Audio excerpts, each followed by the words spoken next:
Hey guys, it's Kartik again, and I'm here to tell you guys the top 5 things you need to do before you take your step 1. Here are the top 5 things you need to do for your step 1, not including Uworld.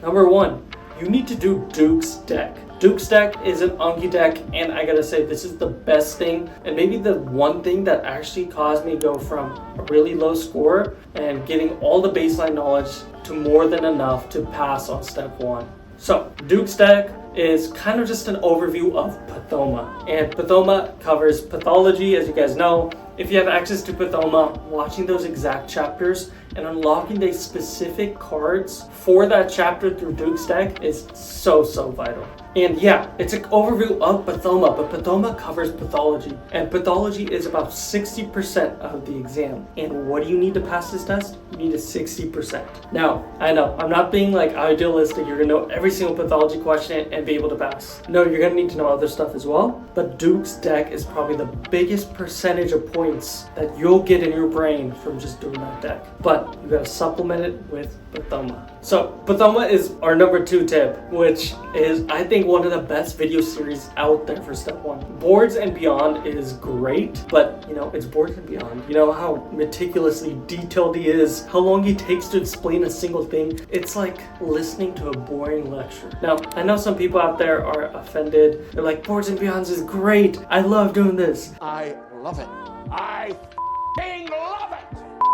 I would say otherwise. I'm more of a Pathoma guy. Quick, get it done, move on. And I thought Pathoma was great for that. Covered all the pathology, the basics I needed, and boom, got it done. So I think Pathoma is your number 2 most vital thing you need to do.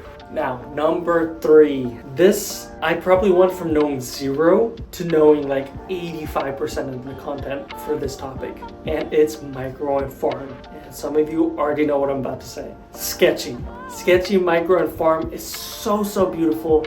It's absolutely amazing how much you can learn from Sketchy, Farm, and Micro, and then supplementing it with the Anki Sketchy cards that you add in to your Duke's deck. I think it's the ultimate Anki deck you could do. You have your Duke's deck, which we talked about, but now you have your Sketchy decks that you're doing after you watch that specific Sketchy, and that just keeps some knowledge in your mind. Now, I just took my step 2, and I had some farm questions that I never had covered since step 1, but it's in my brain still because it's Sketchy, and the Anki I did repeatedly right after that. So, Sketchy, Micro, Farm, and it's Anki. Absolutely amazing. Tip number 4 that we have is you gotta do NBME practice tests. These are probably the most, I'd say, content realistic exams you can get. They're not like the actual exam, I'll be honest. They're not like the actual, but the content that you get covered through these NBME exams is so vital and crucial to learning and mastering that similar concept will be on your test almost guaranteed. Now, it might not be the exact detail, blah blah, but those basic concepts that they test on those practice tests are on your actual test. So be sure to do those NBME practice tests. In addition, do Free 120. The content, the timing, the way it looks, everything is exactly how the actual test will be. Now, Free 120 is also by NBME. You can go on their website and it's a sample test that you take. Totally free, 3 sections. I think it's amazing. Do this like as your last practice test because it's probably the most realistic to your actual exam, and you'll be warmed up,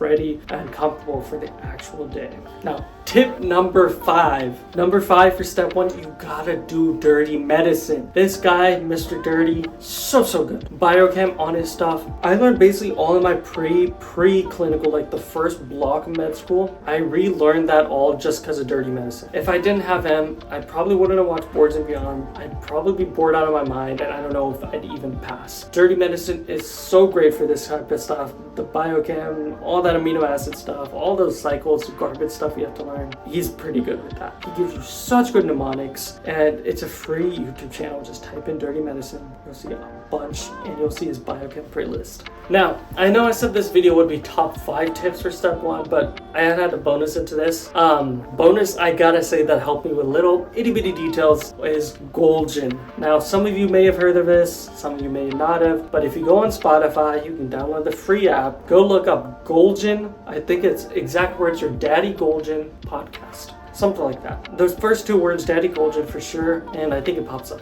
Totally free podcast. He covers everything of step 1 in enough detail that you'll be able to ace the exam. And I listen to this on my drives, my workouts, preparing the month up to my exam, and I really think I got so many details from this. It was so good.